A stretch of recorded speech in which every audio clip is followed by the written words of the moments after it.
you want to be faster and more competitive with your RC cars, you got to put in the work. So in this video, we're talking practice. I want to give you some ways that you can change up your practice to make a little bit better use of your time and ultimately become a better driver.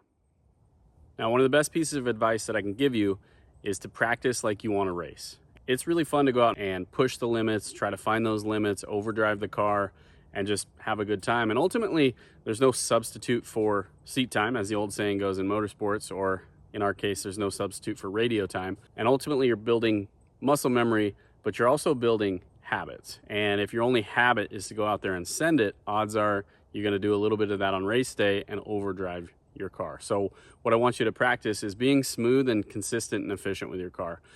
But also it's going to allow you to try to really eliminate mistakes. And no matter what you're doing, if you're still making mistakes, you're costing yourself too much time. Say when you're not crashing, you're going half a second a lap faster average.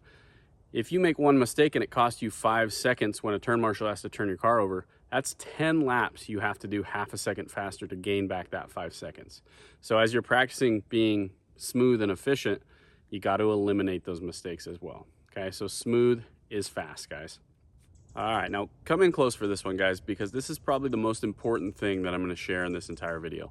And before I do, if you're getting value out of this, if you want to get faster driving your RC cars and you're serious about it, make sure to pop down, hit that subscribe button for me so you don't miss any of my other videos.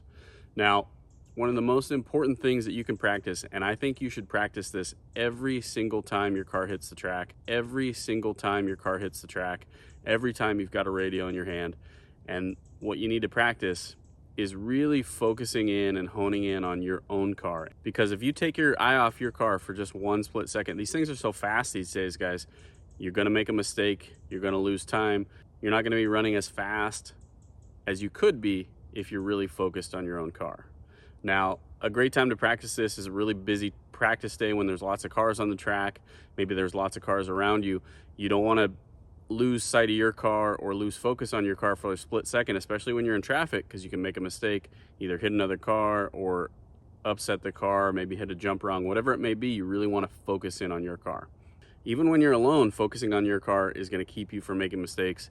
And one of the mistakes that I would make early on in my racing days was if I'd get alone and I was in second, third, fourth, fifth, whatever spot it was, if I was in that top 5 or top 10 and I got by myself for a little while, I would find myself starting to kind of look around using my peripheral vision to try to see where the car in front of me was instead of just focusing on my car.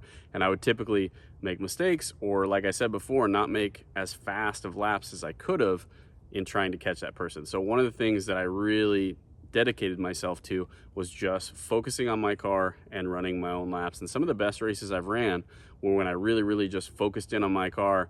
And before I knew it, I was catching that car in front of me because I was making my best laps. Every time your car's on the track, really try to focus in on that thing, guys, because there's really maybe not anything more important I can tell you than that to make you a better, more consistent RC driver.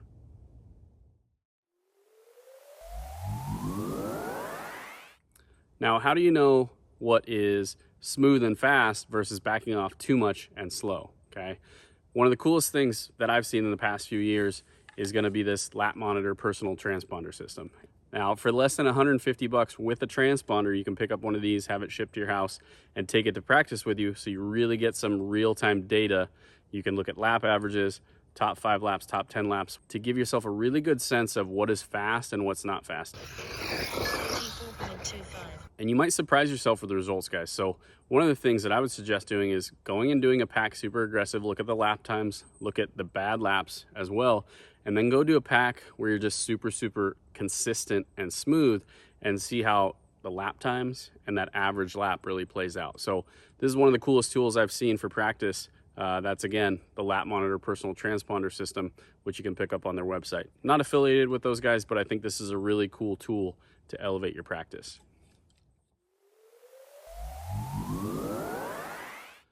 All right, so let's talk about a few things you might do to change up your practice, but also make it a better use of your time. One of the things that I like to do is either if you're struggling with a section, a jump, a corner, a technique, or anything like that, is to really isolate that specific thing and go down and work on it.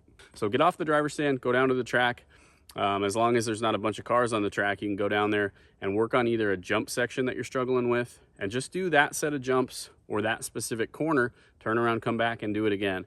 And what that's going to allow you to do is see it from down on the track surface where you have a better view of it, and then also build the muscle memory you need to be able to get through there. Then take that back up to the stand and see if you can do it a few times from up on the stand, and then incorporate it into the lap as well. And that can be either a jump section or a specific corner or a technique like slowing the car down, using the front straightaway to work on both accelerating out of that last corner onto the straight, as well as slowing down in a straight line and controlling your car into the first corner, especially if you have a hairpin 180 at the end of a long straight. That's a place where I see a lot of people struggle and make big mistakes and end up costing themselves time because they're trying to go so fast down the straightaway. A lot of times just getting on the brake, keeping the car nice and straight just a little bit sooner is going to give you that extra control to be consistent and precise, and ultimately save a lot of time in the long run. For you nitro guys, you might want to practice pit stops. If the only place you're doing pit stops is at the race, odds are you're not going to be super consistent getting on and off pit lane. Maybe that gives your pit guy a chance to practice a little bit more, and you might even simulate some of those 30-minute mains where you have to be consistent for 30 minutes and also do 2 or 3 pit stops along the way. Another one I like to do is simulating starts. The start of the race is so crucial to keep yourself in a good position and give yourself a chance as the race wears on. You want to be close to the front. You don't want to make a mistake right at the start of the race and put yourself way in the back to where you have to play catch up the entire 8 or 10 minutes, whatever the race length is. You want to put yourself up front. So what I'll go do is I'll go run that warm-up lap, just like you do in a race, sit and stage my car, just sit there for 20 to 30 seconds as if you're waiting for everybody to get staged up, and then go and practice really being smooth that first lap, getting into your groove, and then settling in and running that race pace. Not only are you trying to improve yourself, but you might use that time to improve your car as well. And one thing to remember, especially in off-road, is that the conditions are always going to change dependent on the weather. So if you have a dry day or a little bit wetter day, you might find a little bit different setup choice during your practice that you can use and have in the back of your mind and go out and use on race day to be more successful. One of the things I'll suggest here is only change one thing at a time. Maybe you send your car out for the first pack. Second pack, just change the tires.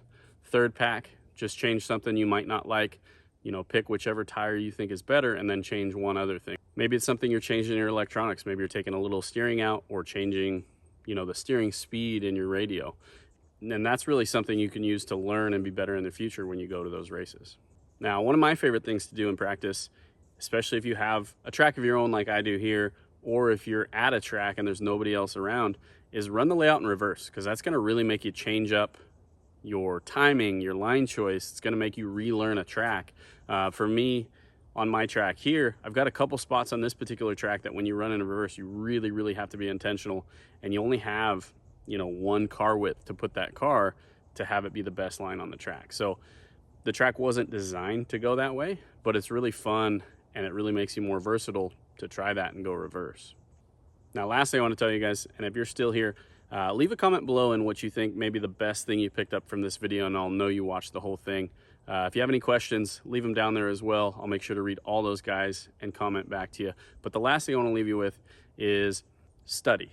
And this isn't necessarily something you have to do at the track, but if you have a friend with you, a girlfriend, boyfriend, whatever, have them take video of you driving and then review it later. You can use that to time some of your laps, but more importantly, watch how you're driving and where you're picking up and losing time. The other thing you do is watch or video some of the fast guys, okay? Like I told you before, smooth is fast. What I want you to do is try to pick out one of the real fast drivers and see how they're doing it. Another thing you can do to study is look back through old footage of the pros. One of my favorite races, and one of the ones that I think you could benefit from, is watch the 2022 Dirt Nitro Challenge Nitro Buggy Main and watch how smooth Ryan Mayfield is through the whole race. Watch the lines he picks, how he avoids all the holes. And one of the cool things to note about that particular race is that Mayfield's car was, when you look back at the lap sheets, the 7th fastest lap overall, okay? He won the race comfortably. He blew everybody away, but he had the 7th fastest lap. So that's something interesting to think about. And if you take anything else out, smooth as fast and consistency over the long run is going to get you a lot more success than outright speed. If you want to see more awesome RC content like this, make sure you hit that subscribe button for me, and we'll see you on the next video, guys. Thanks for watching.